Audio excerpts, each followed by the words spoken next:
talk, which is connected, of course, with the topic of this workshop today, which is related to stars, life, and planetary habitability. And I would like to talk a little bit in general about the topic to make a little introduction, and later tell you also a little bit about what we are doing related to this topic.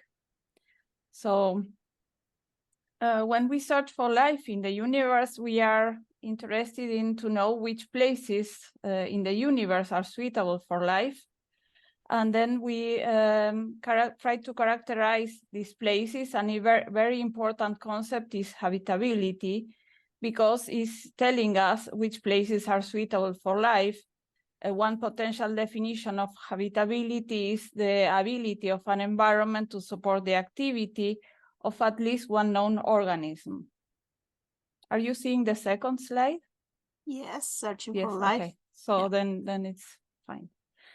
And another important thing is like when we look for life in the universe, we need to look to our planet, of course, because this is the only example of life we are having until now.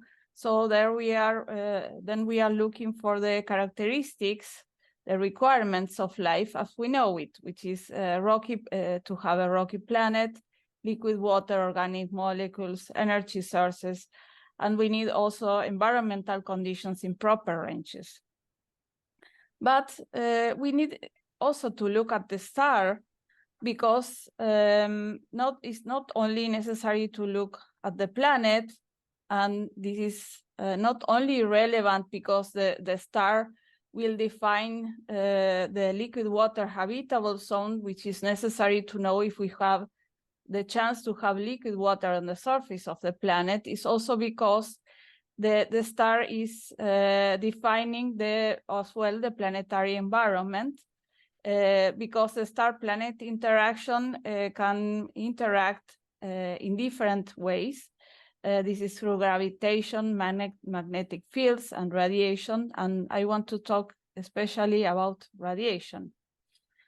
And the stellar activity in this case, if we consider radiation, is very relevant, because the stellar radiation received by in a planet and the stellar plasma environment can play a role in the evolution of planets and in their atmospheres.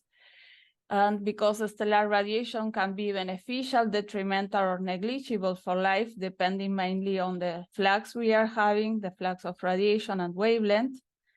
And because the emission of stellar radiation is dependent on stellar activity and evolution and the spectral type of the parent star.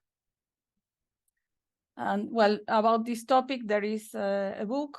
You can read more about this. It's a book called Planetary Habitability and Stellar Activity of my colleague Arnold Hanselmeyer.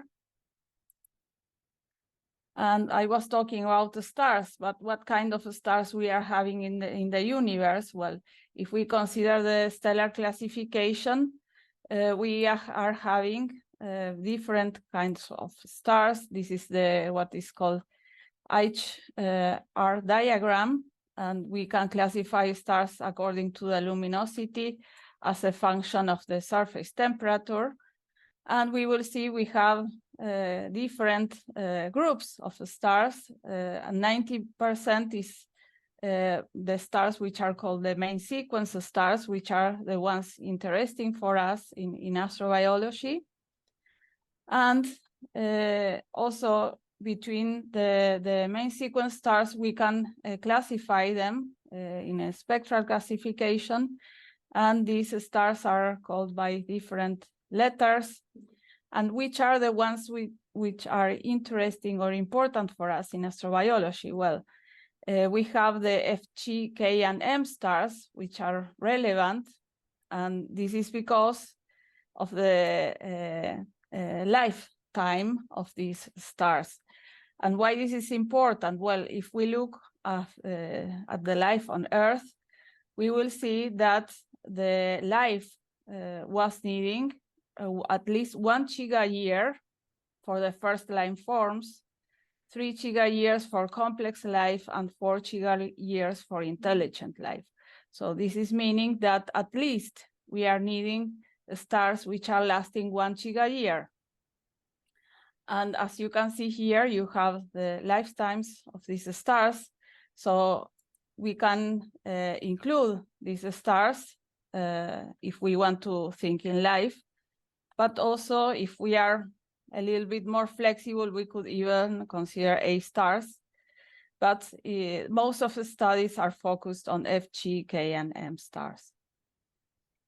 And well, about the abundance of these stars, from F to K, more or less 5 to 10% of the stars on the Milky Way are these kind of stars.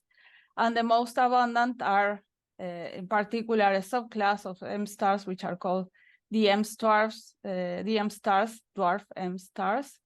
This is the 75% of the main sequence stars, 8 times more abundant than G stars on the sun, for instance, that you can have some idea.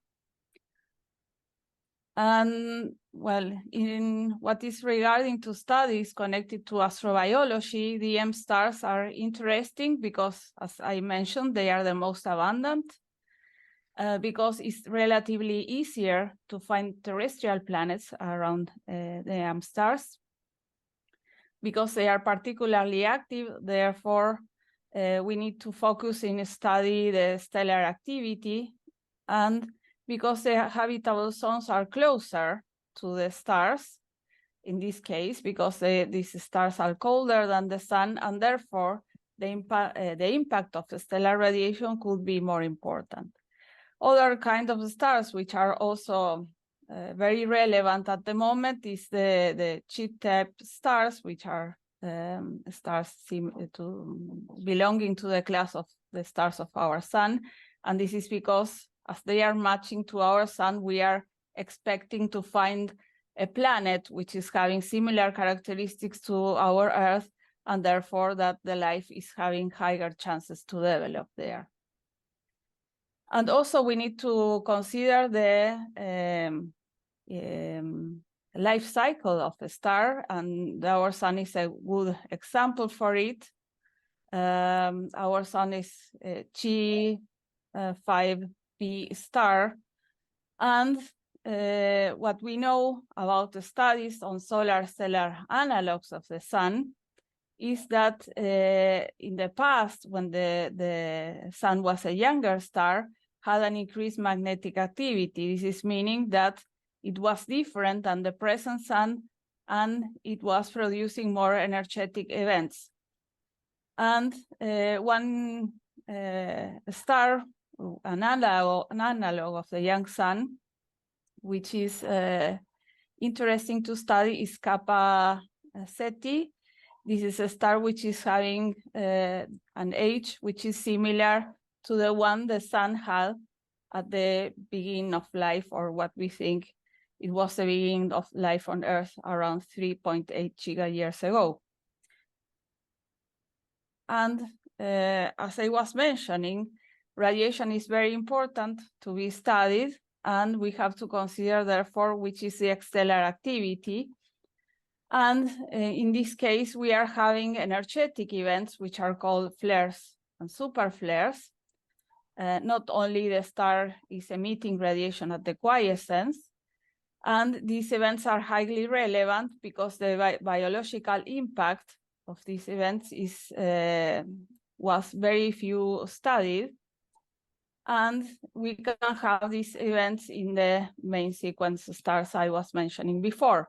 So one goal is to study what is happening with flares and super flares in these kinds of stars.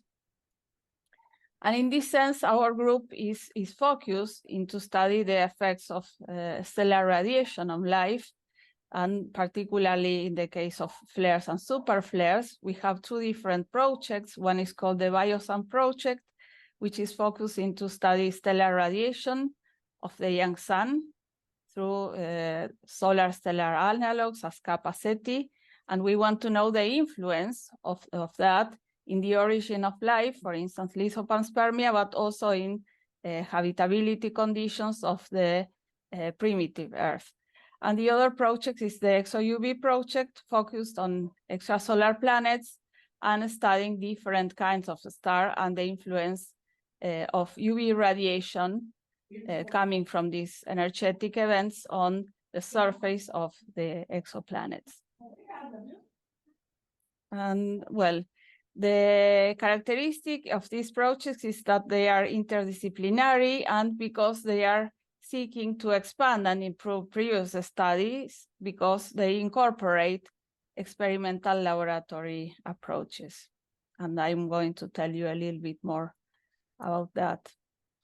Well, one study which we were publishing recently about the Biosand project is more connected with lithopanspermia, but anyway, I wanted to mention, if you want to read it, and is studying the effects of the Yang-Sarn superflare.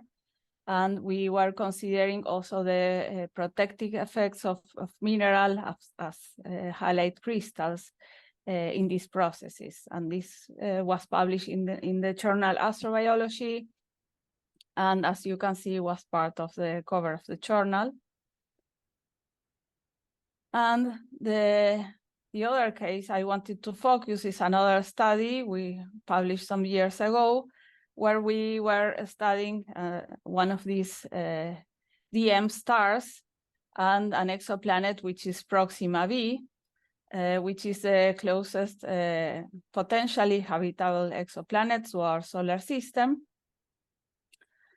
And in the case of these studies, as I was mentioning, are interdisciplinary because we have astrophysicists and microbiologists working, and they are composed of studies which are involving astrophysical calculations, first based in observational data we take from stars. In some cases, we also estimate atmospheric composition of exoplanets, and we use radiative transfer modeling to know how much radiation is reaching the surface of the planet. And with all of this information, we make experiments.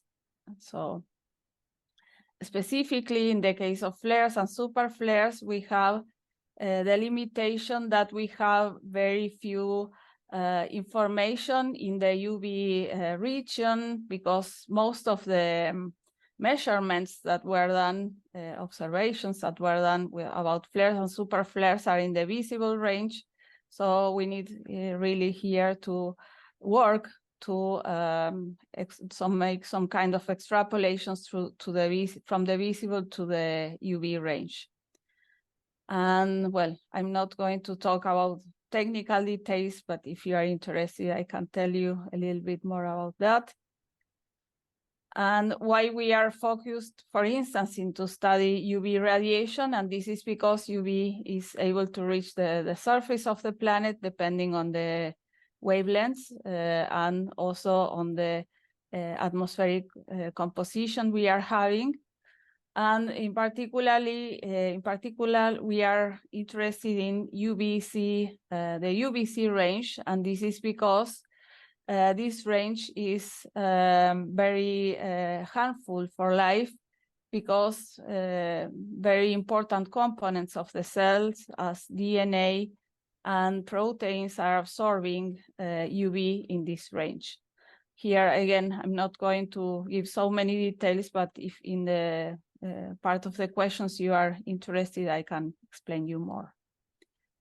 And about previous studies that try to determine the impact, the biological impact of UV radiation on these exoplanets, we have the fact that most were suggesting or assuming the presence of protective atmospheres to have life, which were based in ozone. That means that they were containing oxygen. And the inference is to study the impact of the stellar UV radiation on life were based mostly on theoretical modeling. This is meaning that they were not making experiments and were using different approaches that were involving DNA action spectrum or the microorganism action spectrum and other parameter, which is called lethal dose. These are theoretical parameters taken from experiments, but from the literature. And so the first problem we saw is this, what I was mentioning with the atmospheric composition. If we have planets with oxygen, we are having the fact that we will have atmospheric opacity for some wavelengths, in particular the most harmful, which are involving UVC. And new photochemical models are saying that maybe these exoplanets, which are orbiting these M dwarfs, probably are not having oxygen in the atmosphere. So we will have other kind of wavelengths reaching the surface. So it's necessary to study what will happen with other kind of atmospheres. And this is what we were doing in the first part of our study. We were considering the stellar spectrum of the star, and we were modeling then what would happen with a different kind of atmospheres. We were assuming atmospheres which were based in CO2 and nitrogen, different kind of atmospheric compositions based on these elements and different pressures. And we were making radiative transfer modeling. And from this, what we saw is like we will have some kind of atmospheric opacity in the UV range, depending on the amount of CO2 we are having, and also on the atmospheric pressure. And these are the plots you can see on the left side. Here you have different kinds of atmospheric compositions based on CO2 and nitrogen. So we can see as much CO2 we are having, higher is the shielding for UV, and the same with pressure. As higher pressure, more shielding. And if we compare these values with the ones we are having for UVA and UVB on the surface of our planets, we will see that they are negligible. And the UVC, which is not reaching the surface of our planet, we were comparing with some experiments biological experiments that were done at the low Earth orbit.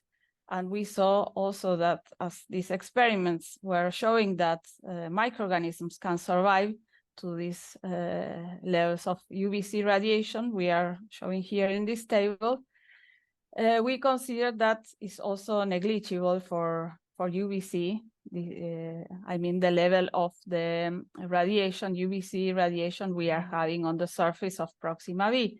So we were not considering this for our experiments, but then we wanted to study what is happening with flares. And in connection with previous studies, as I mentioned, we saw that they are using different approaches, and these approaches are considering data from literature, which are from experiments which were using very low fluence rates of UV in comparison to flares or super flares, around 1 watt per square meter. But these flares and super flare will have much higher amounts of radiation. So we wanted to make a specific experiments for that. And then we were doing some calculations to know how much radiation we will have on the surface of the planet, and we were considering flares and super flares in this star Proxima Centauri. So we were making calculations, and we were considering also typical duration of flares. Flares are very energetic events which are lasting from few seconds to more or less 1 hour. So we were considering these ranges of time for our experiments. And also for our experiments, we were considering that there was no shielding by any biological factor or environmental factor. So we were skipping the fact that we will have an atmosphere absorbing, because we wanted to have all the radiation on the surface of the planet to know if microorganisms will be able to survive to this. And we were using UVC radiation, and we were considering the peak of the flare as the fluence to be used in our experiments.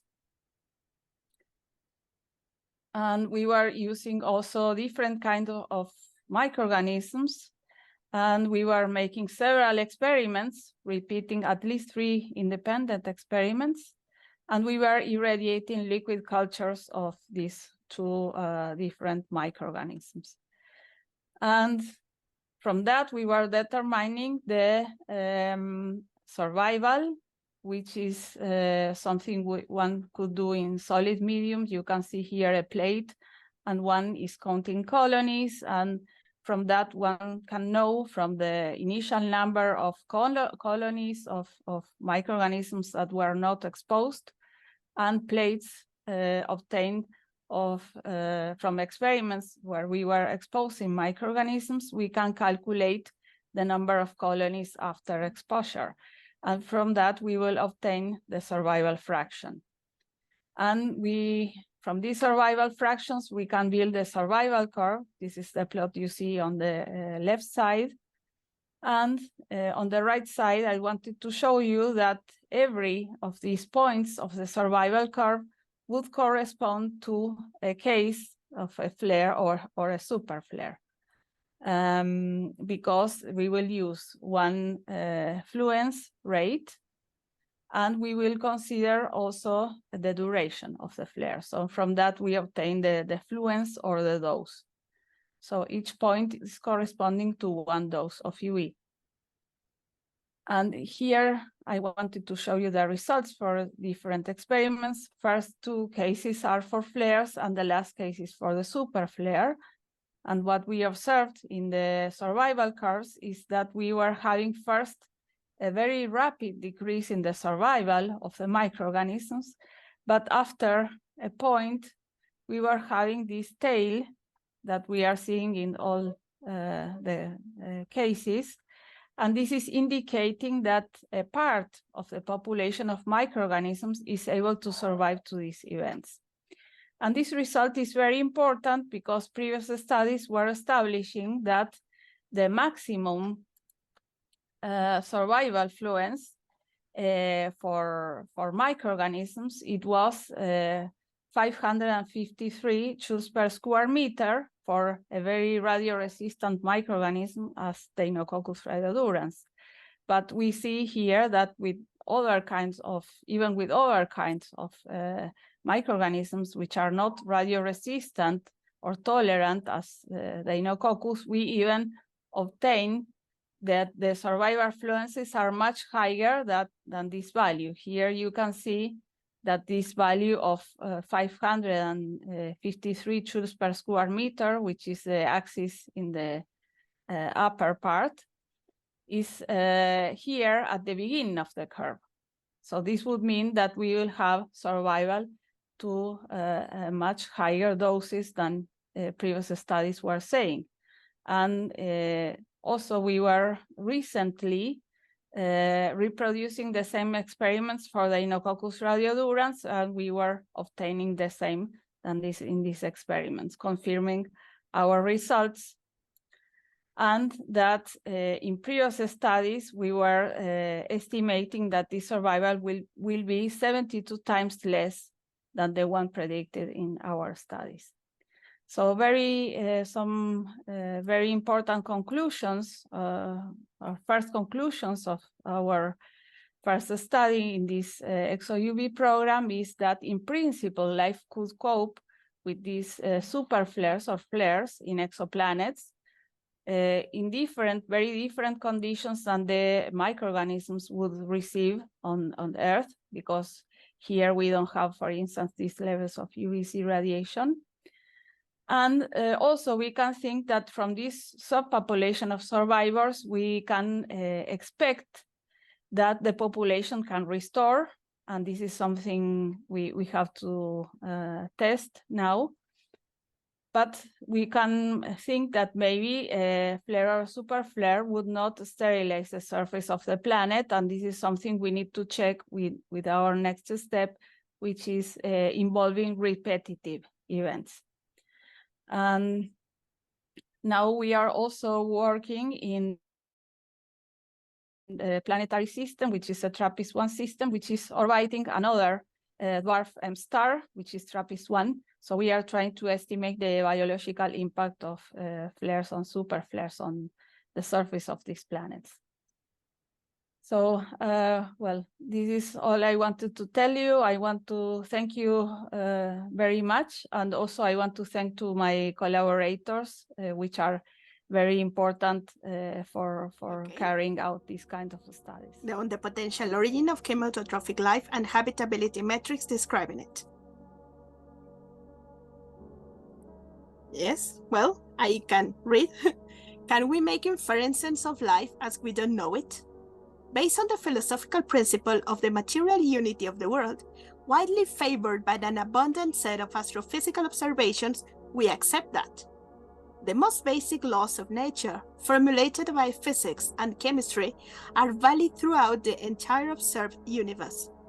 Then, a general conceptual model of abiogenesis-biogenesis can be used, in principle valid for any part of the observed universe. Conceptual model of abiogenesis-biogenesis. Chemical aspect. Biogenic chemical elements. Inert, carbon, hydrogen, oxygen, nitrogen, phosphorus, sulfur. Kinetic or mixing aspect. Solvent to form complex biomolecules. Inert water. Energetic aspect. External energy source. Light, redox chemistry to overcome activation barriers of biochemical reactions, to keep the high degree of organization of living beings, low entropy, and to do work. Environmental aspect. Temperature range, radiational regime, mineral stress, index, salinity, etc. These are the reference. Astrobiological School. Quantitative habitability theory. The main postulate, formulated as an equation. You can find more in the URL below. We also can quantify the habitability by a general habitability index that takes into account the chemical aspect, kinetic aspect, energetic aspect, and environmental aspect. These are the equations. You can also find more information in the reference below. The chemotrophic habitability index. So, the chemical function, where I means the free energy released by the chemical reaction per unit area and time. The Q means parameter measuring the efficiency in which the chemotrophic organisms uses chemical energy. Anaerobic ammonium oxidation. This reaction takes place in the organelle called anamoxosome. They calculate the chemical function, where A is the external area of the anamoxosome, assuming it spherical. N is a positive natural number. Function of nutrients, based on Michaelis-Menten kinetics, normalized to be in the range 0 to 1. Cn is the concentration of limiting nutrient, usually nitrogen in salty waters. Km is the Michaelis constant. Function of acidity. You can find more information in the reference below. Habitability for suspended anamox bacteria. Habitability for sedimentary anamox bacteria. Perspectives. Refinement of habitability metrics and their application to various natural environments. Well, this was the Dr. Rolando Pedro's presentation. We go to the next presentation from Dr. Osmel.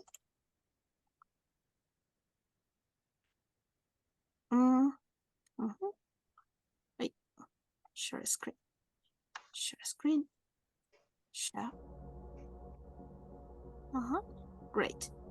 We have here Dr. Osmel's presentation? Well, the alternative routes to homochirality within encapsulated systems. Homochirality is in a broken symmetry. Homochirality is one of the most distinctive features of terrestrial life at the molecular scale. It's a necessary condition for the functioning of key biological processes such as metabolism, heredity, or the reproductive machinery.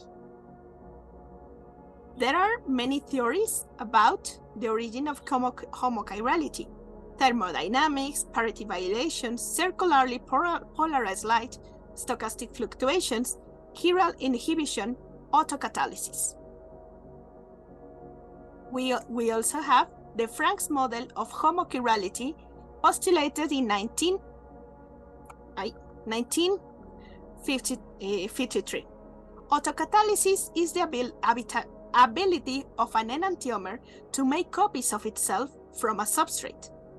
Chiral inhibition is the existence of a mutual antagonism between L and D enantiomers. You can find more information on the reference below. The basic premises of the investigators about homochirality. Homochirality is the natural result of the process of increasing complexity and compartmentalization that took place during the early Earth. The kinetic mechanism during the genesis of life was similar to those shown by contemporary life. Due to the compartmentalization and high degree of dilution, stochastic effects were relevant in the dynamics of these ancient systems. This is a prototype for an encapsulated system, spherical vesicle of an open-closed reactor. We can have chemical species. For the open system, we have the diffusion coefficient for chiral species and the diffusion coefficient for achiral species. We have also the external medium that is buffered, and we have the model shown on the screen. The classic mechanism for autocatalysis says that an LD enantiomer plus the substrate give us the synthesis of new enantiomers. LLD, L, and D are enantiomers. A is the substrate. The main features are the enantiomeric species L or D are autocatalytic. The enantiomeric production involves only one step. Intermediary catalytic species, an alternative to catalytic classical autocatalysis. From internal chemical setup will give us the synthesis of intermediary species, and the LD intermediary species plus the substrate give us the synthesis of L and D enantiomers. The production of new enantiomers is catalyzed by an intermediate species instead of the enantiomeric species. The intermediate species are produced in situ and become trapped within the vesicle. The chemical nature of the intermediate species is not necessarily unique. A stochastic approach to the system. A stochastic numerical approach was used, considering that the amplification process begins with the very few molecules of the intermediate. The above models were implemented in Python using the benefits of the Gillespie-2 stochastic simulation code. They also present you two case studies, one published in Biosystems entitled From a Coenzyme-like Mechanism to Homochirality, and the other was published in Astrobiology this year, both published this year, and the study published in Astrobiology is Inducing Homochirality through Intermediary Catalytic Species, a stochastic approach. Also, they mentioned that those are available for free on this special link, courtesy from the chair of Mary Ann Liebert Incorporated. You can screenshot. Well, a coenzyme-like mechanism, basic assumptions. They presume the existence of an additional chemical species E trapped into the vesicle. The total concentration, E0, remains invariable as the system evolves. E0 equals, and this is the equation. The intermediary catalytic species is building from the interaction between the chemical species E and the enantiomers present inside the vesicle. A coenzyme-like mechanism. E means the coenzyme species trapped inside the vesicle. The mechanism of chiral production. The reversible production of the catalytic species LE and DE are represented by these equations, and the irreversible catalytic production of the chiral species L and D in these other equations. You can find more information in the reference below. A limited coenzyme population may lead to homochirality in an open system. The impact of varying the initial coenzyme population within a vesicle with diffusion. Building intermediary catalytic species from the original setup. Opposed to the previous case, doesn't require to the presence of any additional chemical species within the vesicle. Now, intermediary catalytic species arise as the result of the interaction between each L and D enantiomer within the substrate A. You can find more information in the reference below. The model structure are given by those equations is modeled, mathematically modeled. The mechanism of chiral production are those. And those are the graphics that both researchers obtained for the chiral evolution as a function of the kinetic parameters involved in the chiral production, closed system with a chemical non-catalytic source. Chiral evolution as a function of the chiral flux coefficient is an open system with a diffusive source. The system evolves towards an almost homochiral state when the flux of the chiral species is relatively low. However, the system is unable to preserve a large enantiomeric excess when the flow from the outside is too large. Evolution of the chirality for the open system for different values of the catalytic efficiency parameter K2. The homochiral content within the vesicle increases as the autocatalytic capacity of the intermediate species increases. The summary of the researchers are intermediary catalytic species plus encapsulation give us the homochirality. The classical mechanism can be divided into the first mechanism that is based on coenzymes, and the second mechanism. Both mechanisms that we can see are capable of inducing a homochiral state through appropriate parametrization.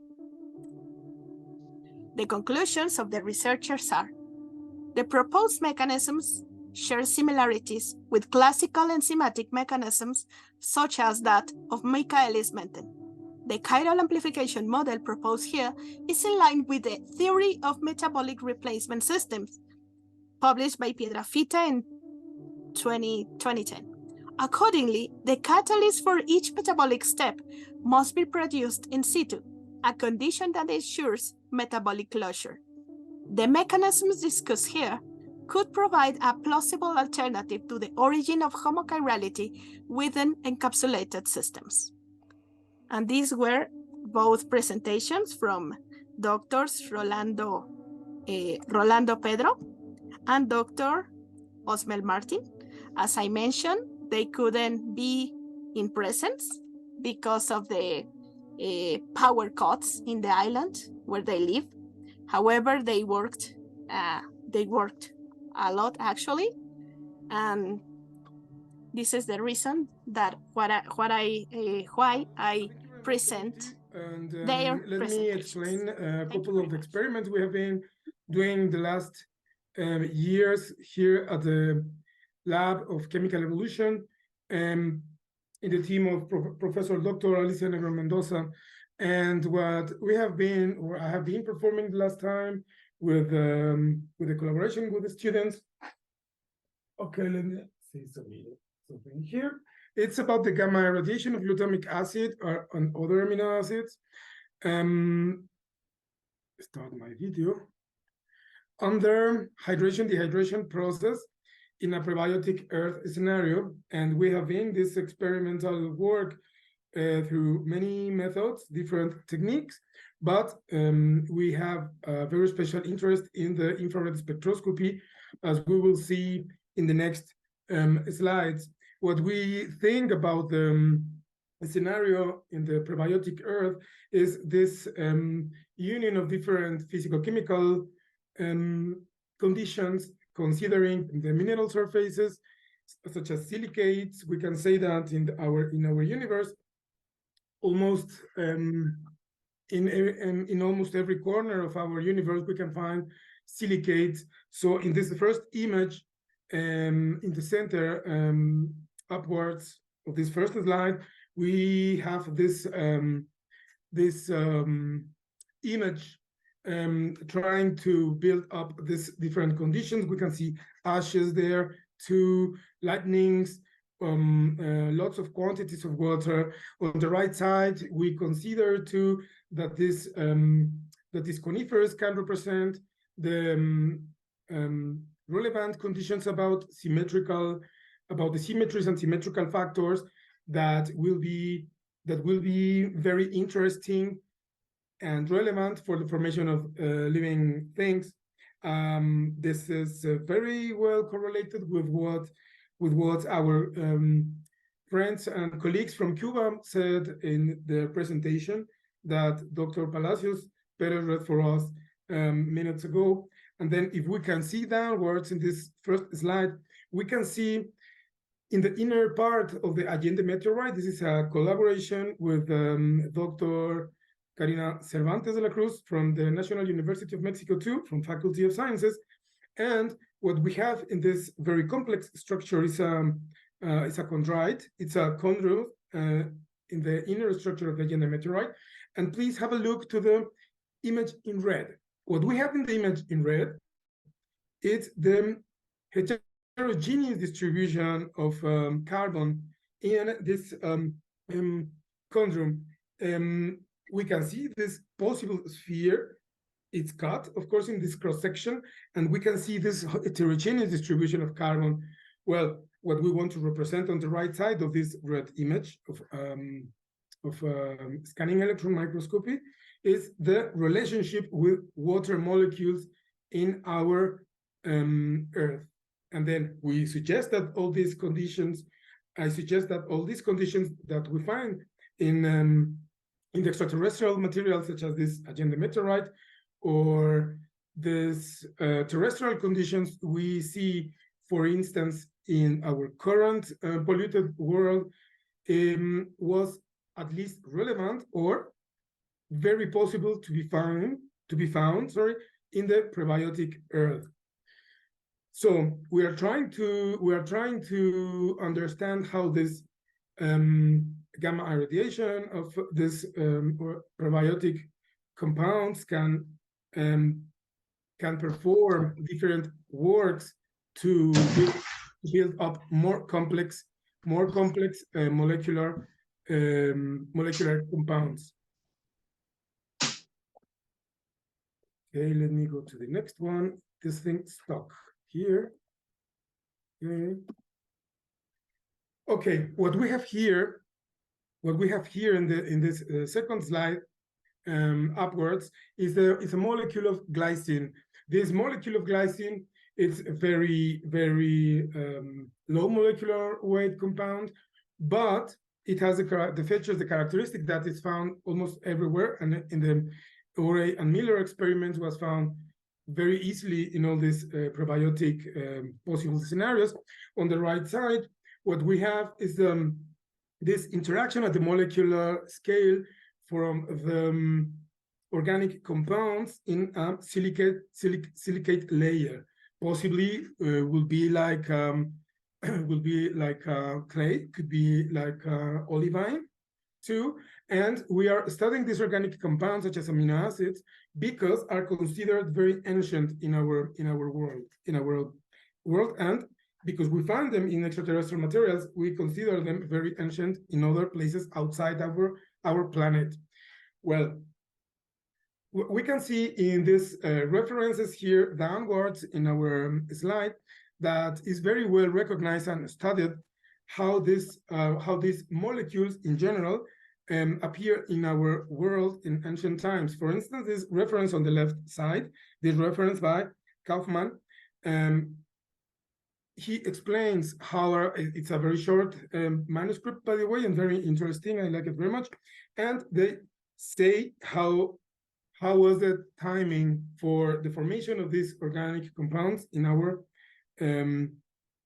world and other in other conditions outside the Earth, the ancient Earth. They comment here too that the amino acids possibly formed about 160 million after the Big Bang, and all these millions of years up to now, the interaction, the environmental interaction of the organic compounds with the radiation, it's very clear. So we can simulate these conditions in our laboratory to produce more complex structures. Well, the thing here is that we took some of these studies, especially considering the philosophy of Alfonso Luis Herrera, who was this Mexican scientist from the beginning of the 20th century, or a little bit before, and we took all this experimental work and, let's say, why not philosophy, by Sidney Fox, who establishes some relatively easy conditions to form more complex, considering the molecular weight of these organic systems. And in the middle part of this slide downwards, we can see this reference by Sidney Fox. In the title, we can see evolution of protein molecules and thermal synthesis of biochemical substances. Well, what he establishes here, together with the reference on the right side by Nooner and Joan Oro, is that the dehydration and dehydration processes must be very relevant in the ancient time conditions, in the ancient Earth, for different situations, as we will see. But the thing here is that the condensation, let me see how is this here. What we can see in this experimental work is that if we have some monomers in a solution of water, this interaction of water molecules with our organic molecules will bring some dynamic behavior to this, let's say, micro or nano environment in the molecules. And if we take out all these molecules of water from our experimental conditions, what we will see is a possible dimerization of our compounds, thus increasing the molecular weight. And this experimental work performed very, very nicely, by the way, by different researchers such as Sidney Fox or Joan Oro and Nooner, and now are trying to do like a small, let's say, change in this method to not just understand the formation of these heavier molecular weight compounds, but which conditions such as the ionizing radiation, gamma radiation we have here at the ICN Institute at NAM, to produce and control this oligomerization of such small molecules, such as the glutamic acid. What we have, who are our heroes in this research, what we have here, as I said before, is Alfonso Luis Herrera. Of course, we know the very nice works by Oparin and John Haldane, and obviously the works by Miller and Urey, the works by Professor Dr. Alicia Negron Mendoza, who's in this meeting too, and her works with Ivan Draganik and Draganik, together with the suggestion of Ponan Peruma and Melvin Calvin about the relevance of the radiation and the interaction of this radiation, ionizing radiation, with the minerals, that, by the way, was suggested to 100 years ago by Alfonso Luis Herrera, more or less too. It was, of course, different conditions and different times. It was the time where these developments in science were starting.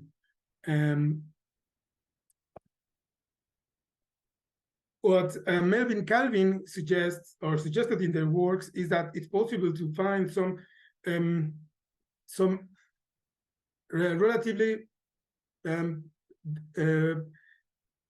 differential and difficult processes when the organic matter interacts with radiation.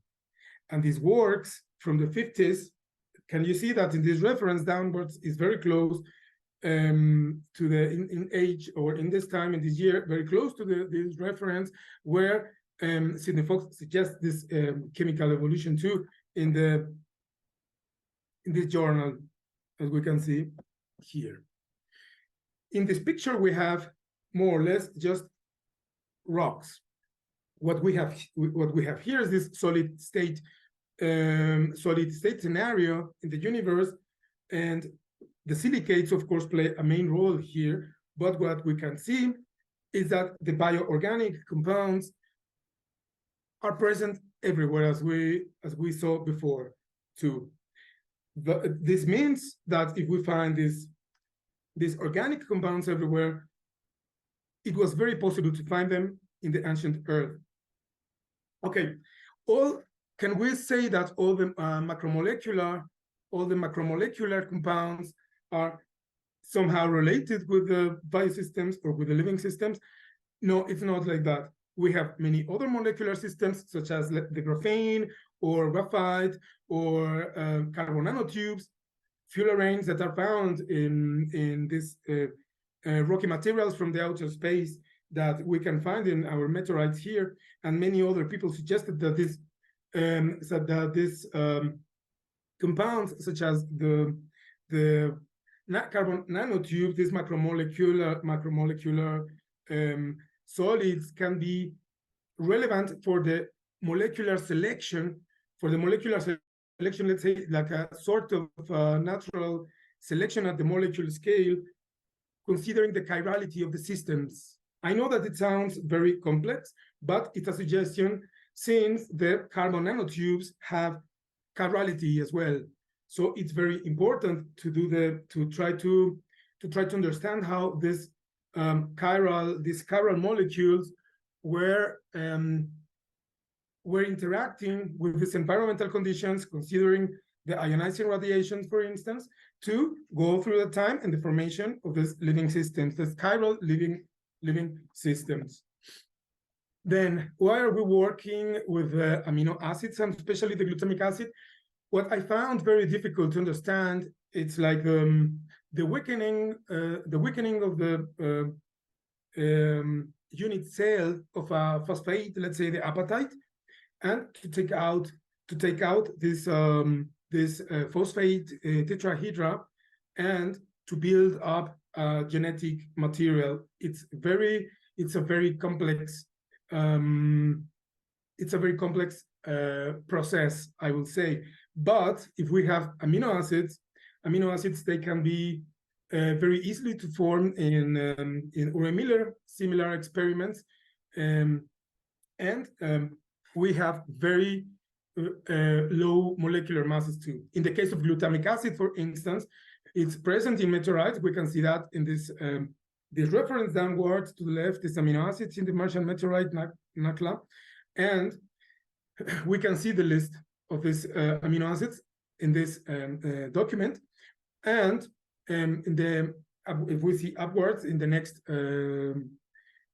paper, we have that a nice description that the glutamic acid is an organocatalyst with two polymorphs. And then you can ask why it's relevant to have polymorphs in organic, in this self-assembled molecular crystals. It's because if we have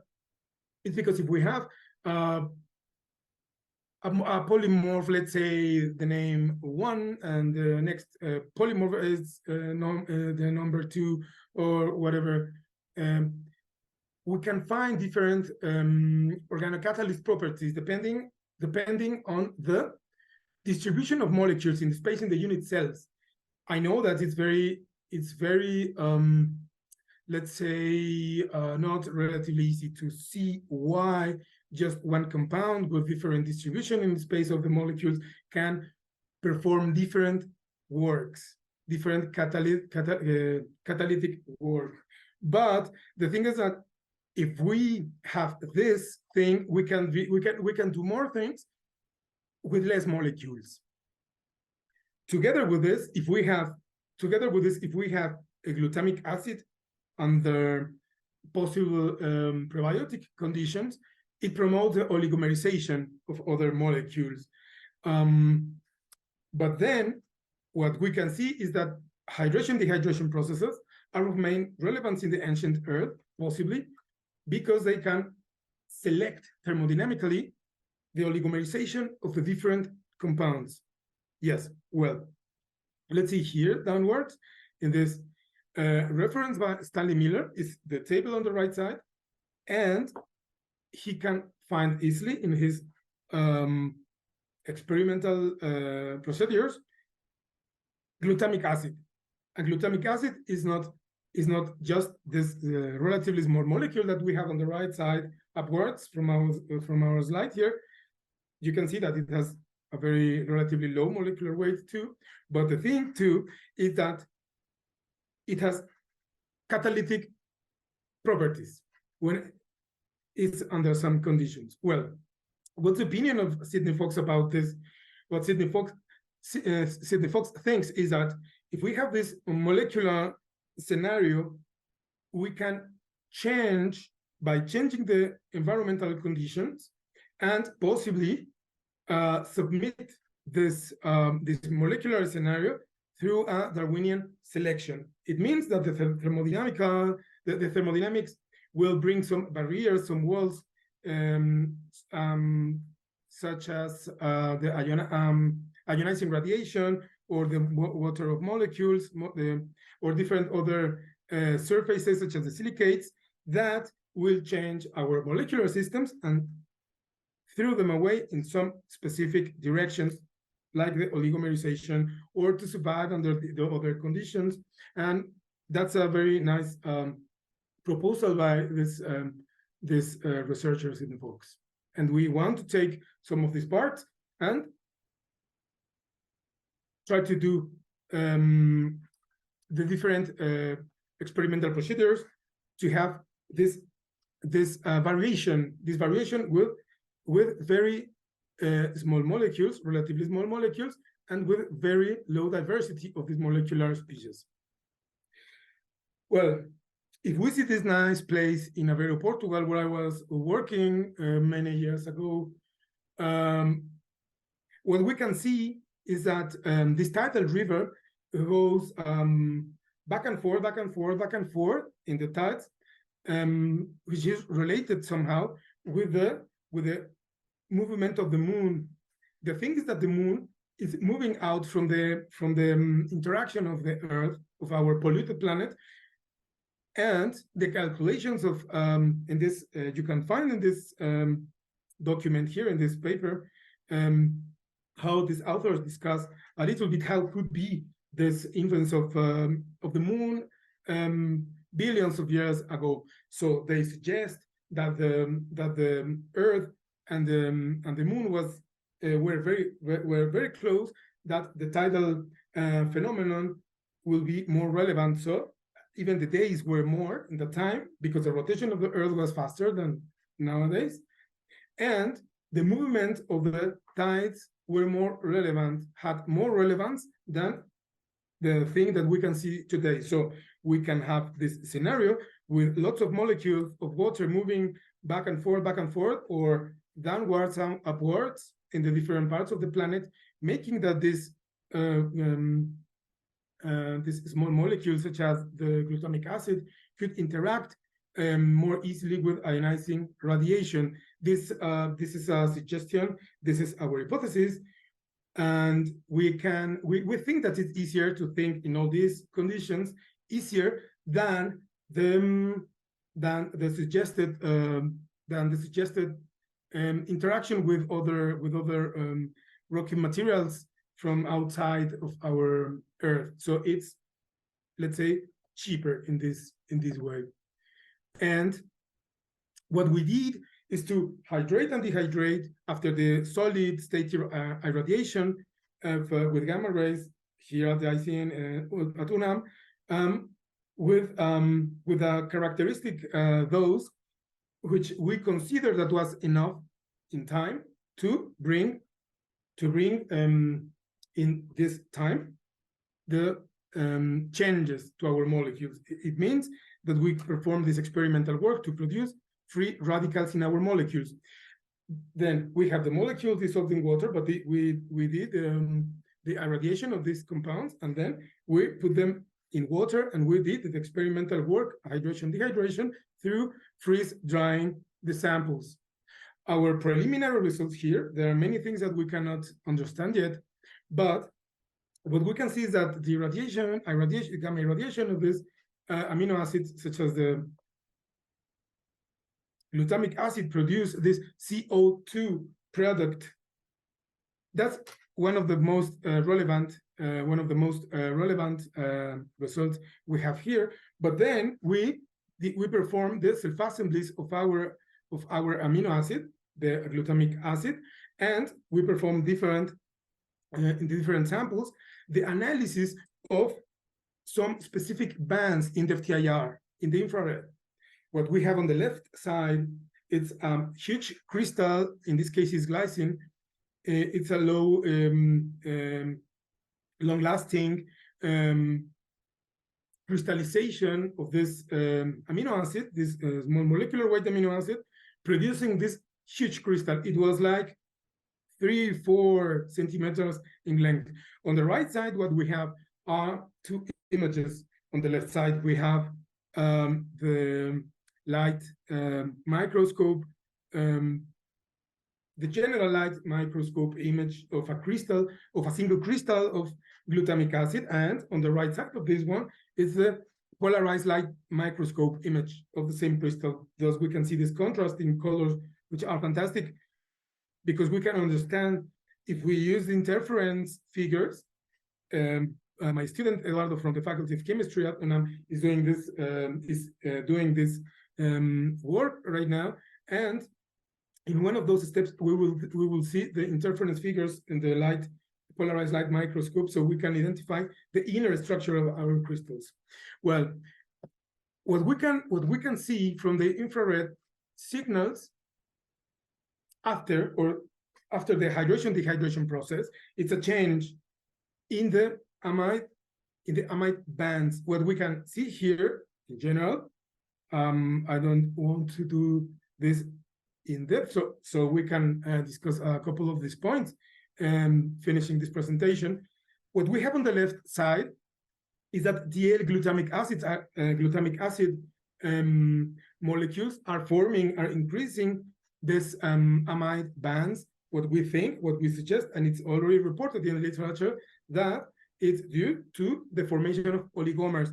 And on the right side, we can see in the scale that the increase in this amide signals is very clear too, but we have a shifting in this behavior. What we can see in the part, let's say about 1600 of frequency on the right side of this slide, it's a new set of bands of FTIR bands showing the possibility that the gamma irradiated samples produce easily, but in less concentration, this oligomerization. How we are over time, Ale. We are over time. Okay, sorry, Miriam. Thank you. Don't worry. Let me. Okay. What we can see here is that this phenomenon is closing the structure, and we are performing the increase of this amide bands that is the evidence that we are taking to suggest that this oligomerization is changed by the interaction with the ionizing radiation. And what we can see too is that this oligomerization, I'm sorry that I took more time, what I can say from these results is that we have more structured oligomers possibly, but in less concentration than the controls. Here, it's part of the team, the Professor Dr. Negron and Eduardo, who is studying this phenomenon with me. Thank you very much. I'm going to talk about tardigrades of Baja California and some of the work that we're doing in the laboratory of astrobiology. Tardigrades, these have a remarkable survival ability that has captured the imagination of filmmakers and writers, leading to the inclusion of tardigrades in the recent movies and television shows. Their presence in science fiction productions and space adventures has contributed to a greater public awareness of their resilience and has inspired the exploration of their potential in space colonization and extraterrestrial life in contemporary popular culture. Now, I'm going to talk about what is astrobiology. And astrobiology is an interdisciplinary science covering a broad spectrum of fields, ranging from the origin of life, evolution, distribution, and also fate of life on Earth and the universe, to the design and implementation of exploration missions.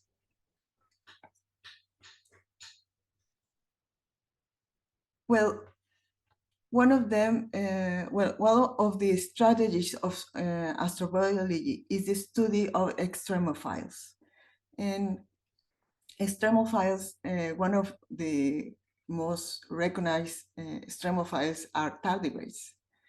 In 1773, Johann August Ephraim named them water bears. Later, the term tardigrade was given by, also known as low stepper, was given by Lazzaro Spallanzini in 1777, precisely due to the slowness of this animal. They are found in marine and terrestrial environments. We can see here two different species that are very different, Orseliscus velospus and Ipsidius dujardini. So you can see there are different kinds of spores.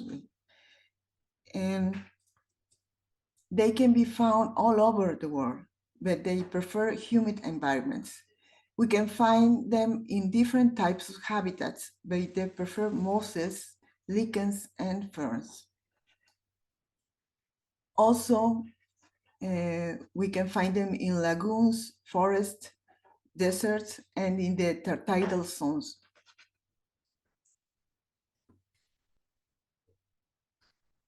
There are approximately more than 1,400 species.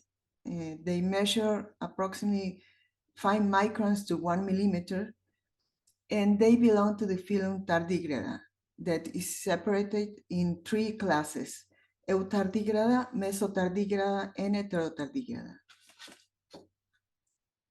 So we can see some of them here exposed. No? Tardigrades are microscopic 8-legged animals with segmented bodies and flattened heads. As we can see here, we have this called Echiniscus, and it has a lot of ornamentations in his body. Well, they can survive many conditions. They can survive extreme temperature, minus 272 to 150 degrees Celsius. Also, they can withstand pressure like vacuum to up to 1200 atmospheres. They can be, well, they can be dehydrated up to 30 years. Also, they can withstand radiation up to 5,100 grays.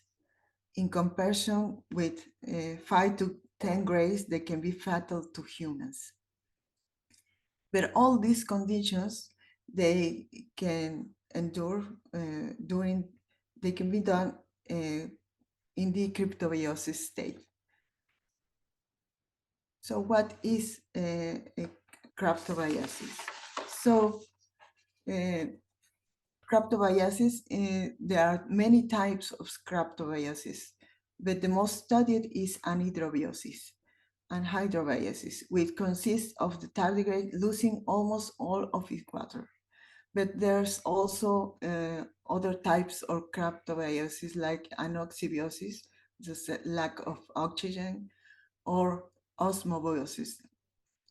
There is in extreme salinity, or also where there's a lot of cold, also cryobiosis. So there are different types of cryptobiosis, but the most common one is anhydrobiosis.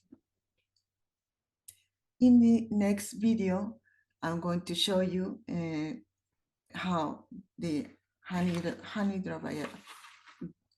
anhydrobiosis is done by one tardigrade. This is the first step, how the tone is formed.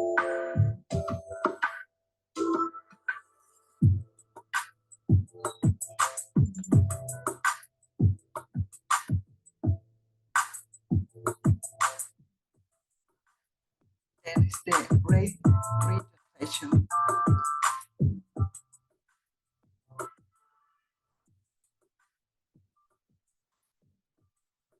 This is done in a time lapse. It can be about 1 minute or several minutes.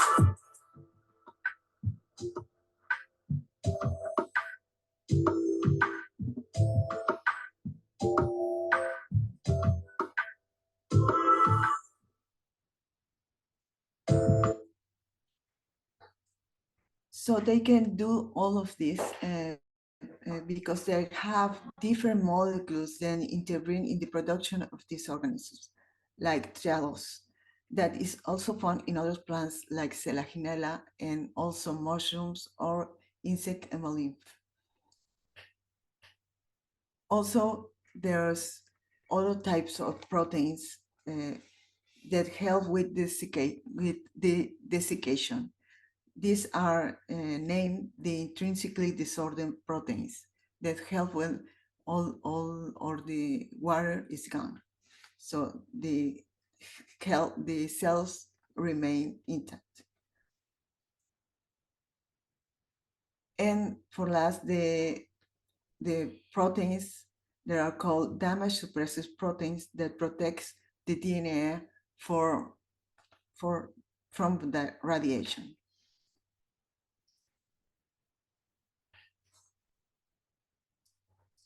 Also, tardigrades had been to space.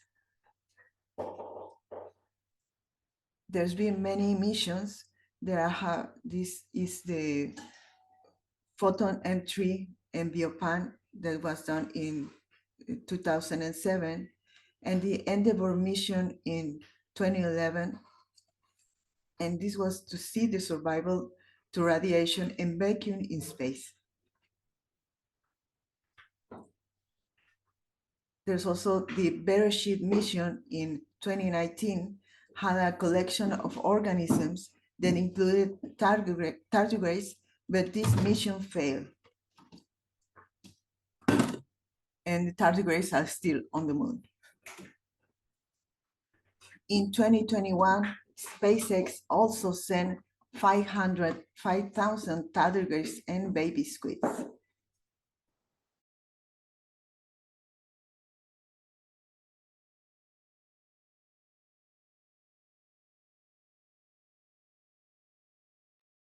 Oh, everything stopped.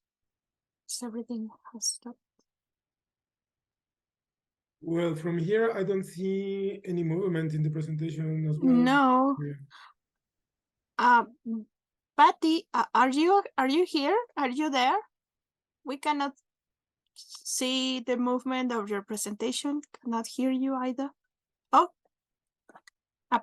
perhaps she suffered from electrical cut or internet problem. I don't know what happened.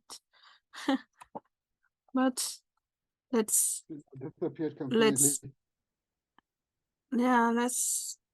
wait for some minutes. Oh, it was fascinating. But I don't know what happened. Oh. Let's hope she will electronically rehydrate. Yeah.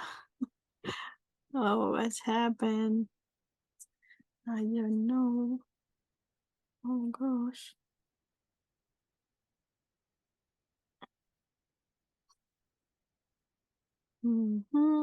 No, she hasn't wrote me anything. Oh, what happened? I hope everything is okay. She completely lost the connection from the call. Just probably. It's probable. Oh. But she's no longer in the participant list. No, she's not. She's not here with us. Either. One person in the chat wrote in Spanish that it seems the astrobiology laboratory has a failure on the internet. Okay. What a shame. Well, thank you, Sulem Selina, to tell that. Oh, well, the presentation of Dr. Patricia was programmed to finish with questions and answers at 3:30 here in Mexico. So we have a half an hour.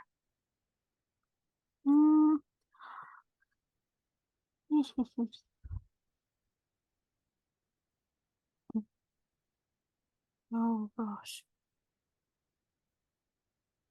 What a shame.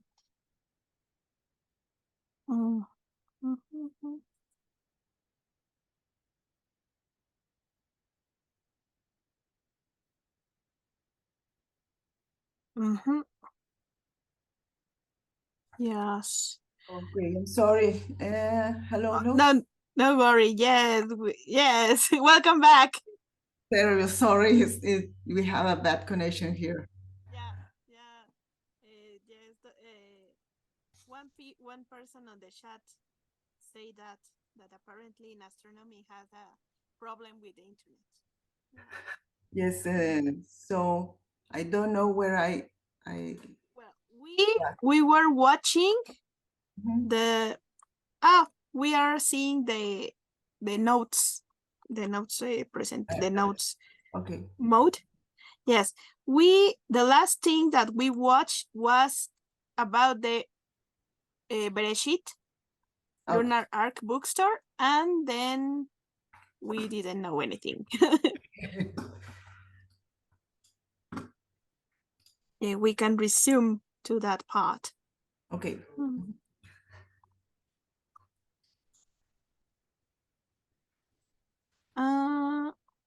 Okay, so let me see. No, yes, that's the last slide. Yes. So, thank you. I'm sorry for all this. Don't worry. Don't worry. Sometimes. Well, don't worry at all.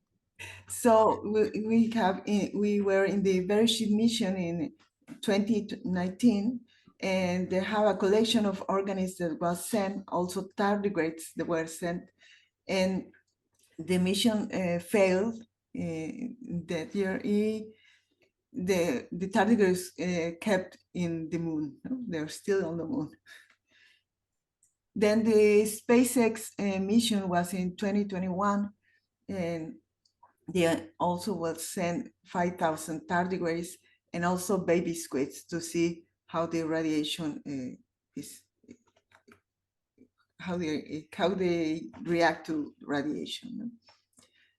So now I'm going to talk about tardigrades in Mexico. We're doing some work here in Baja California, but there's also other groups doing some work in Monterrey and in Mexico City also. And now I'm going to talk about what are we doing when in our lab. And we are doing a study in tardigrades in Baja California. In Mexico, there are reported 84 species in 10 states of Mexico, but unfortunately, many with just a few specimens. We are carrying out a study in the Sierra San Pedro Martin, Baja California. It was in the area of San Pedro Martin Observatory, where we collected mosses and lichens from the area. Here we see some of the mosses that we collected. We hydrated them, and so we see the change of color. So here we are. He is one of our famous species. We observed 66 specimens and from the Sierra San Pedro Martir, Baja California, representing 4 taxa. 2 of them were identified to the species level, Echiniscus becki and Echiniscus bloomi, and 2 at the genus level, Milnesium and Ramacetius. These are the first records of this, the state of Baja California, increasing the Mexican biodiversity from 82 to 84 Mexican species. Here we see 2 species. One is Echiniscus becki and Echiniscus bloomi. Recently, we have been working on radiation on these tardigrades. And this is one of the works that we presented is the influence of ultraviolet radiation C on the genera Paramacrobiotus and Echiniscus from Ensenada to simulate Mars conditions. There have been a few UV radiation experiments in tardigrades, but only Altiero worked with UVC radiation. And if we remember, UVA and a little UVB radiation arrives on our planet, but not UVC, since our magnetosphere is responsible for protecting us. Here's how we did our samples. First, we collected the samples of mosses and lichens. Then we extracted them and separated them into genera. Then we put some of them in anhydrobiosis, and later we refrigerated them at 9 degrees Celsius. Once this was done, we irradiate them and at different doses of radiation, and then where they were observed for movement. These are some of the Echiniscus, Paramacrobiotus, and Echiniscus in normal state and in cryptobiosis state. Here we have a video taken after the radiation experiment. We see here the movement of Echiniscus with slow movement. This is typical for this species. This is what we can see also some algae the green stuff there is green algae. Also, we see here Paramacrobiotus. This is moving faster. This is also typical of this species. So in our results, we observe the survival after 48 hours of radiation. We see how those tardigrades in cryptobiosis all show movement in all, and in the last dose of 11.7 joules per square centimeter is not observed. And after a week of the experiment, we observed them again, and we saw the populations recover, something that is not common. And in the lowest, we saw a recovery from the lowest doses, and from the highest doses, only the tardigrades survived in cryptobiosis. So our conclusions were that heterotardigrades represented by Echiniscus and eutardigrades represented by Paramacrobiotus, they respond differently to UVC radiation exposure. So depending on their hydration level. Also, the observed resilience phenomenon suggests the beneficial influence of specific proteins, such as the SOP, or called damage suppressive proteins, in protecting these organisms against that radiation. This recovery effect becomes more pronounced after a week of treatment. Also, Echiniscus demonstrate remarkable radiation resistance, even at the highest doses, but in the state of cryptobiosis, implying that some may possess greater tolerance than others to the radiation condition present on Mars. So I'm going to talk about, for this now. And here's our laboratory. We have different research lines like panspermia of pollen and spores, biology and resilience of tardigrades that I'm working on in several of my students, and extremophilic bacteria, and some studies of exoplanets. Okay.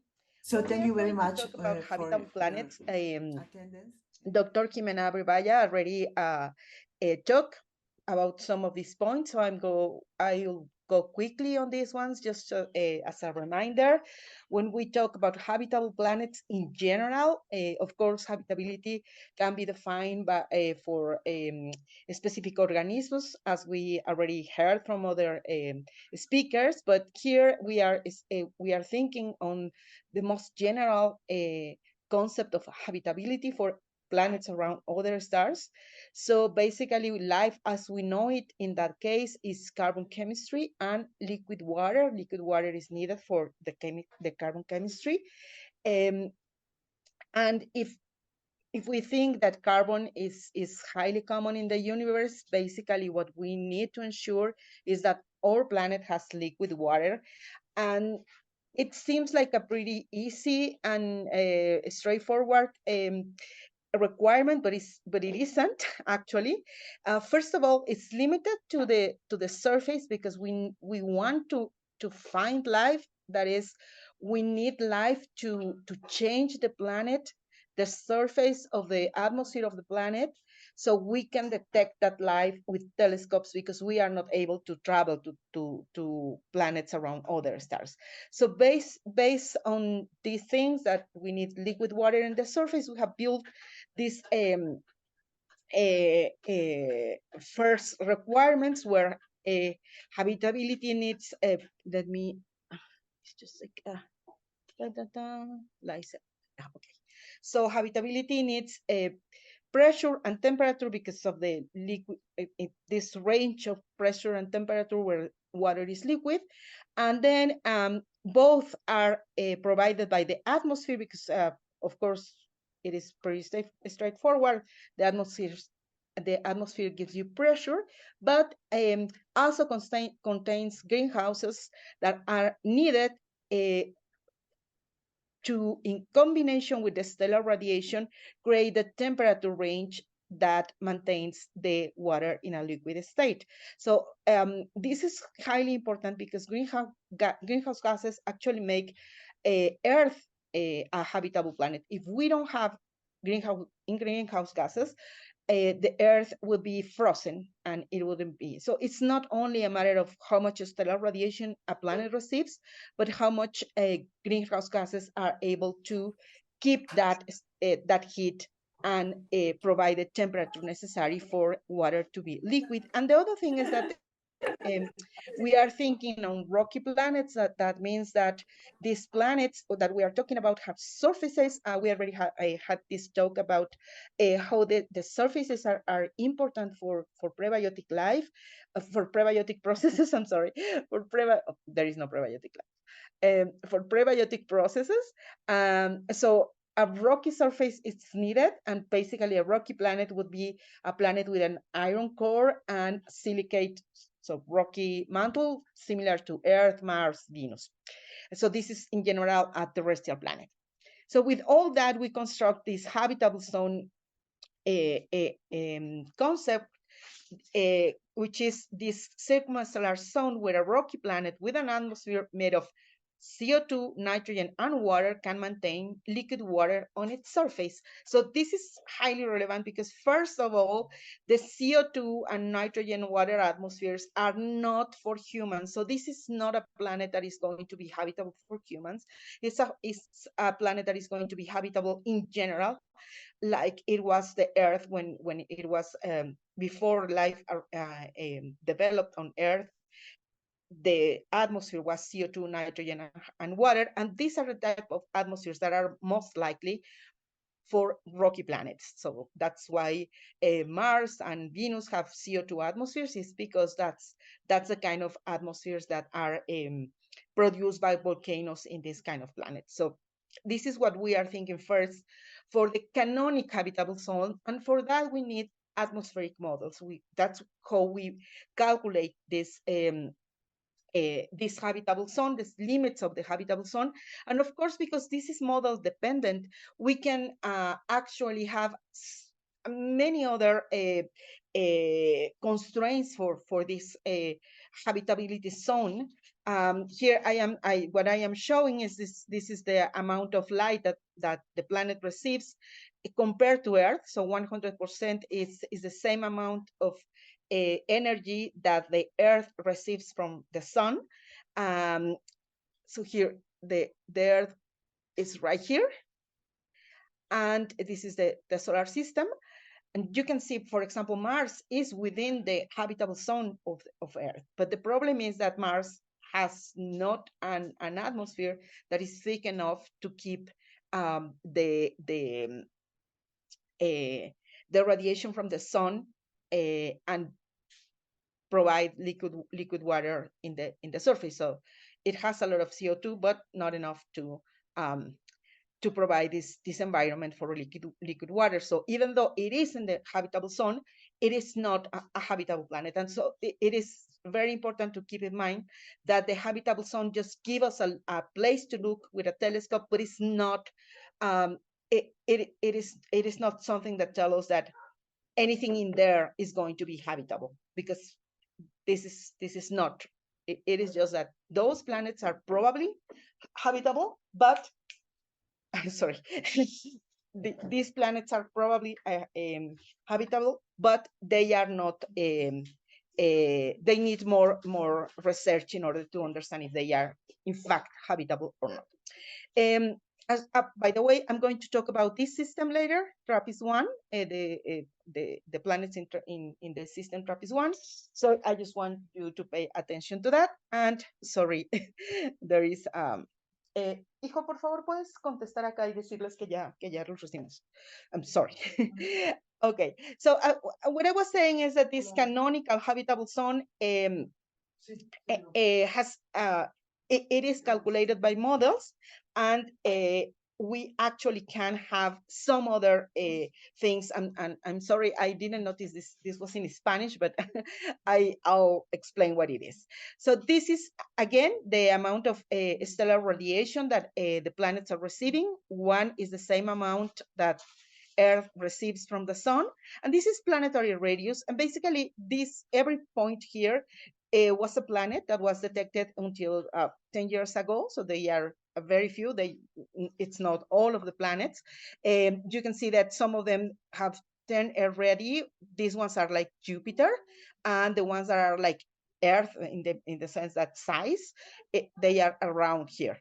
Neptune, it's 4, so it's 4 already. So Neptune would be around here. So these basically are the ones that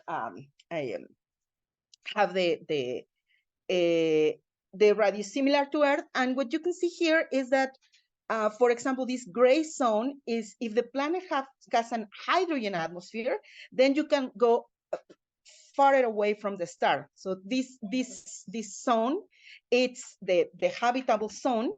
And this is the amount of radiation you need to get from the planet in order to be habitable if you have an atmosphere.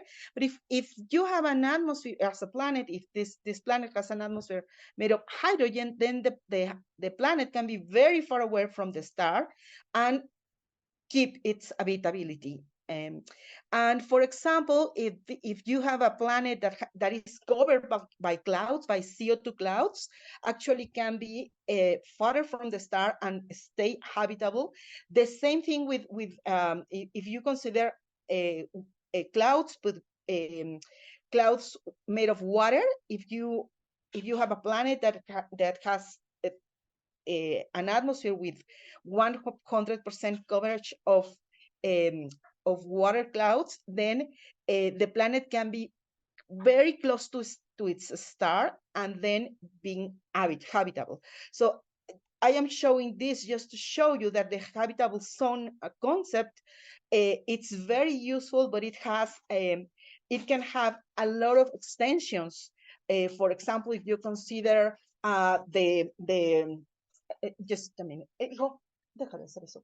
So just if you consider, for example, that some planets are going to be tidally locked by the star, they can be pushed by the tidal forces and then create enough energy from inside to create a state where all the water would go away. So there's many things to think about habitability. This plot shows you basically some of those characteristics of the planets that we need to understand to provide a sense of a plan of planetary habitability. So this is I'm not going to go through every aspect of this, but I just want to show you that habitability, planetary habitability, is highly complex. And yes, it's water, liquid water, but it means a lot of things, and we have a lot of research to do. Dr. Jimena Bribaya already talked about, for example, what's the start, how the star is highly relevant for habitability. So here are some other aspects of that.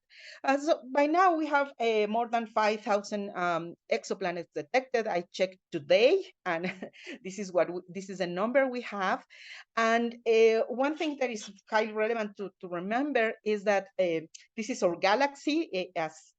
If we would see the galaxy from above, this is what we see. And if we see the galaxy in one side, it is very flat, and it looks like this plate. So our galaxy, it's 100,000 light years wide in diameter, and the sun is right here. I don't know if you see this red point is right there.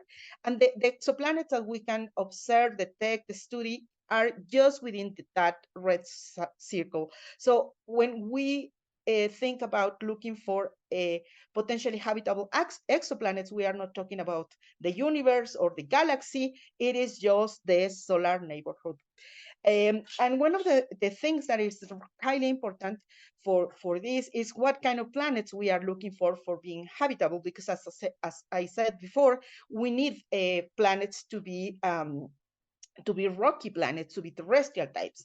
And what you are seeing here is planetary radius. Here are the giants of the solar system, the gas giants. Here are the icy giants, and these are the terrestrial planets of the solar system. So you can see the kind of the range of radius that we are thinking, and this is how much planets with a given radius we found in stars, in other stars. So the most common planets around other stars have radius that are around 3 Earth radius. So those type of exoplanets are nothing alike what we have here in the solar system. In the solar system, we don't have any planet between the icy planets and the terrestrial planets, but around other stars, most of the planets are actually right there in that middle size. And this is a problem because we don't know how these planets could be. There are several possibilities. One of them is that they are small versions of Neptune, so mini Neptunes, or big versions of Earth, so super Earths. These will be rocky planets, very massive rocky planets with hydrogen atmospheres instead of CO2 atmospheres.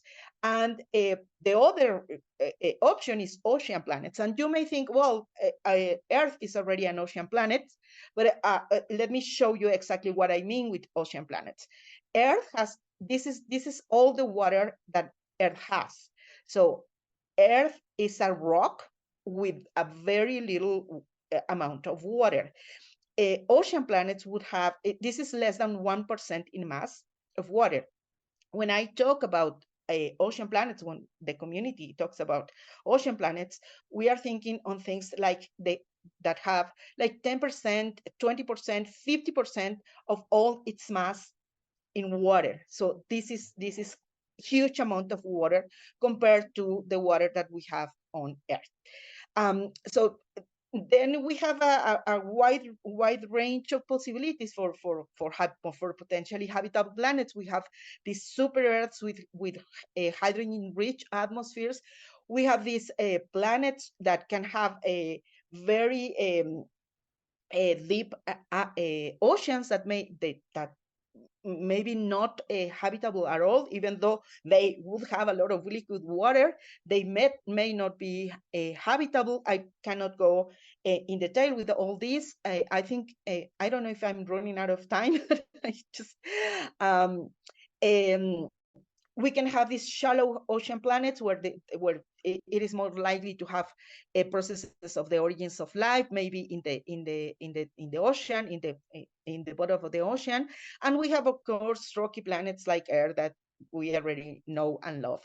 And this is our short list for potentially habitable planets.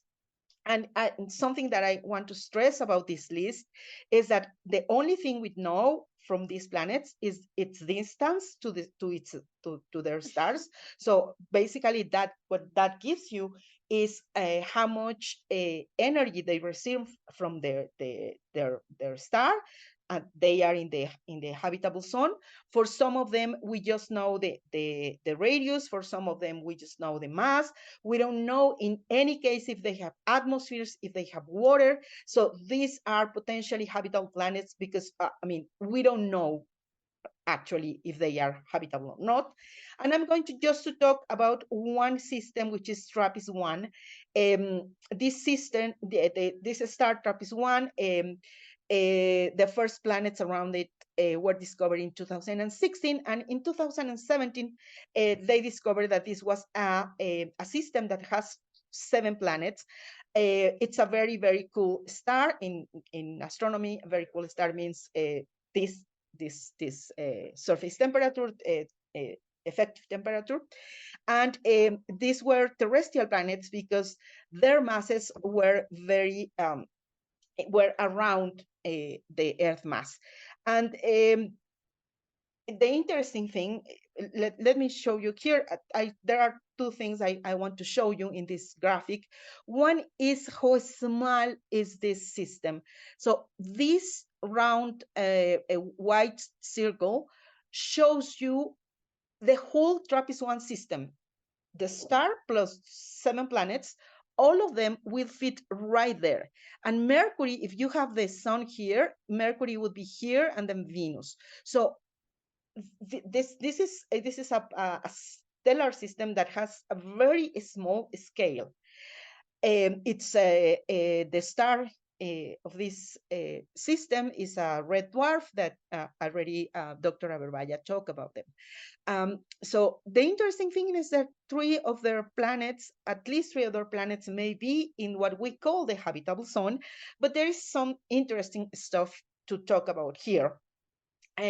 First of all, it's one of the best characterized planets, planetary systems, because we know the mass and the radius of the planets. And let me show you here. Here is the mass, and here are the radius, and every line here tells you a possible composition. So if a planet falls into that line, that means that this planet can have that composition. This is a mass radius relationship for those who are not familiar with this type of graphic. And what you see here, for example, it's the mass and radius of TRAPPIST-1e. And you can see here, this line was the error for the measurement of the mass of TRAPPIST-1e. So what you could see here is that basically because of these errors, in observational errors, then you could have very, very different compositions for these planets. But this was in 2017. This system has been observed, and we have been improving the measurements, and now the errors in the measurements look like this. And we know for sure that these planets are terrestrial planets. So they are made of silicates. So that's the first time we can say all the planets in this system are terrestrial planets, and that gives us a very interesting opportunity for a study. Some of the studies were trying to understand what kind of atmosphere could keep liquid water in the surface of these planets. So this is basically what is done here is that you consider an atmosphere and then calculate the temperature and different some other parameters here. I'm going just to concentrate in the first line, which is the surface temperature. And you can see here planet D. So this is one of the closest to the star. The closest is B, and then is C. And the third one is D. I'm going to show you here again this one, and we are going to start with this one, D. So D, planet D, even if you have an atmosphere, just pure nitrogen, no greenhouses at all, then you would have a planet that has a very high surface temperature, which means that you cannot have a habitable planet. But then there are some, for the planet E, there are some cases where you can have a habitable planet. The habitable planet would be around the green color. And then planet E looks like it's going to be very cold. The blue one, the blue zones, it's very cold. Planet F is going to be a snowball. That means that it would be frozen. But these calculations were actually revised by Wolf et al. After another researcher told them that there was a problem with the code.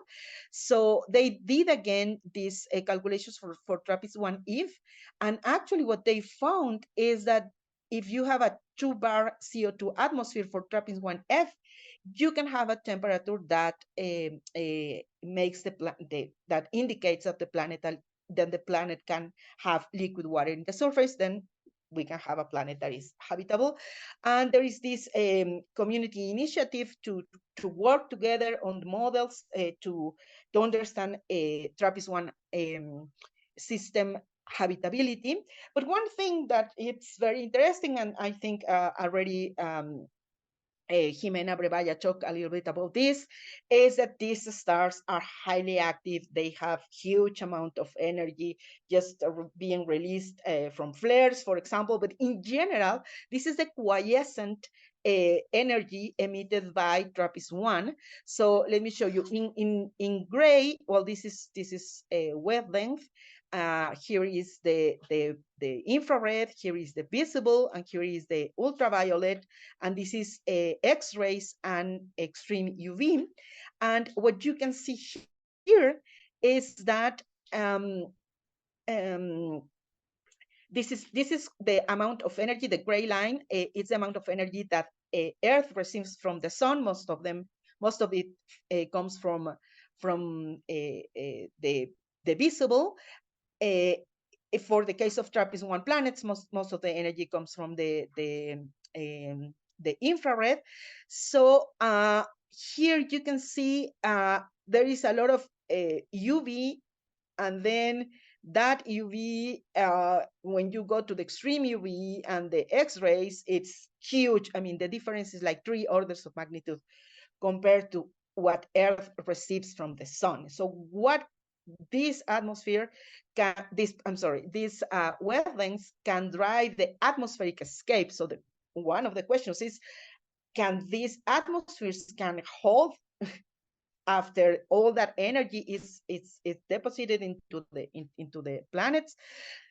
That's something that we have to answer. This is one of the calculations that have been done. So this is age, and this is the distance from the star. So basically, this is where one of every planet of this system is.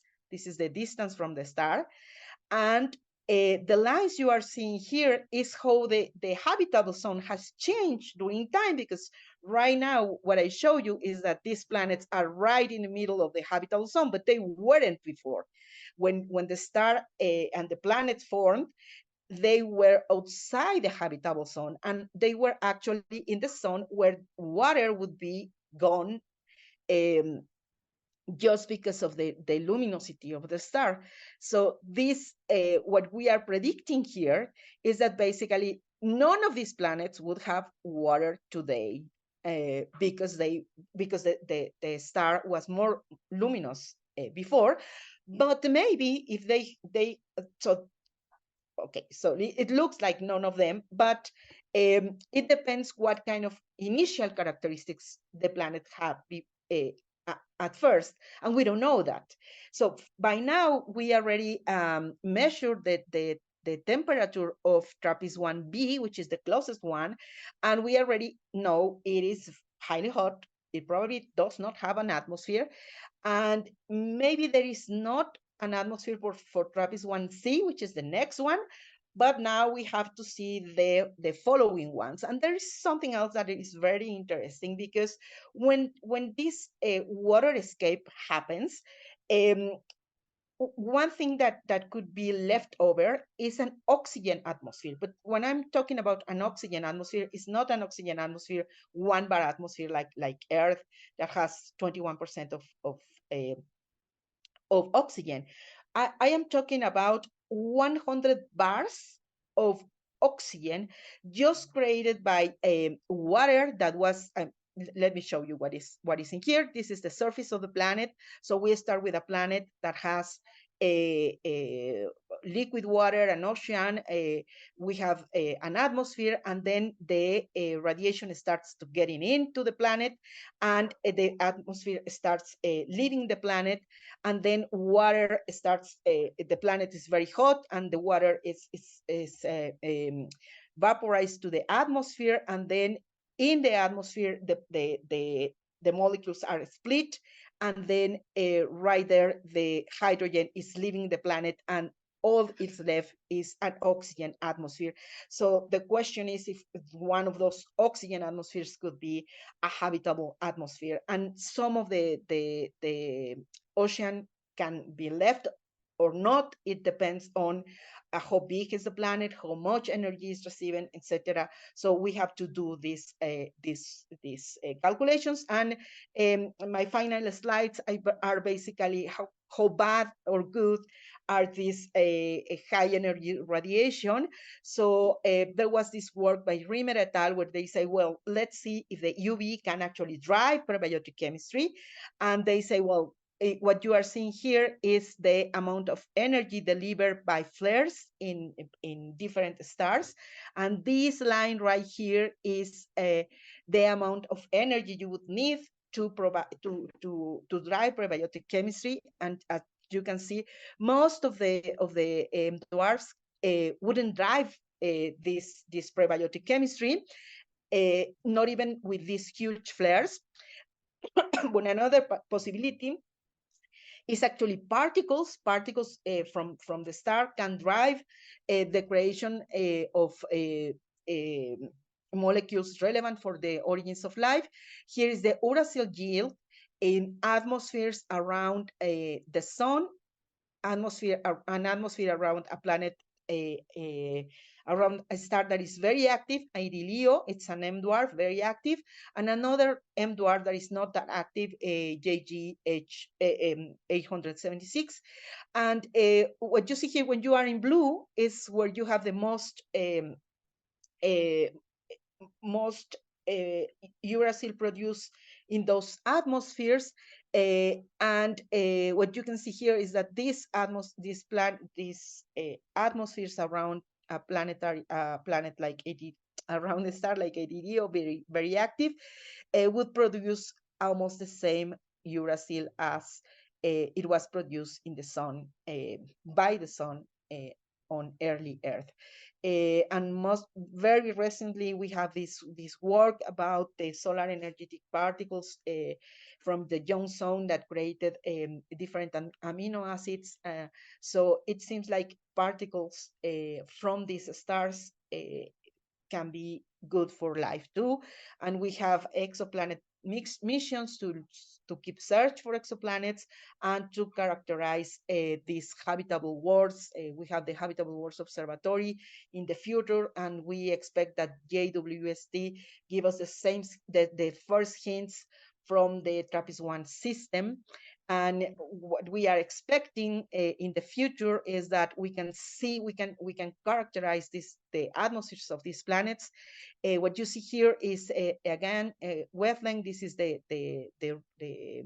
infrared, and this is transit. This is transit, a transit spectrum from TRAPPIST-1e. If this is purely an speculation, this is not based on anything. It is just an exercise to understand what kind of things we can see. So basically, this exercise puts the TRAPPIST-1e with an atmosphere like Earth, like present Earth, with oxygen and nitrogen. And for example, here is the oxygen. And every one of these dots, it's what JWST can observe, and the purple dots are what a new telescope that we call the WIRE can observe, and you can see the difference between both observations. So we are expecting that this huge telescope, this is JWST, this is the Hubble Space Telescope, just for you to understand the magnitude of this telescope that we wish to have in the next decades, but let's see how the budget goes. In the meantime, this is the only planet, the only habitable planet we have. There is no other. We cannot, we are not looking for habitable planets to throw away this one and just and go to another one. That is not going to happen. We are not finishing with the life in this planet. As you heard already, life on Earth has such a variety, and it's going to keep going until the sun it grows and becomes into a red giant. So life is going to be here, even though we contaminate water or we do all the things we are doing. So our habitable planet is going to stop being habitable for us, for humans, if we don't stop this huge climate change that we are causing right now. And thank you very much.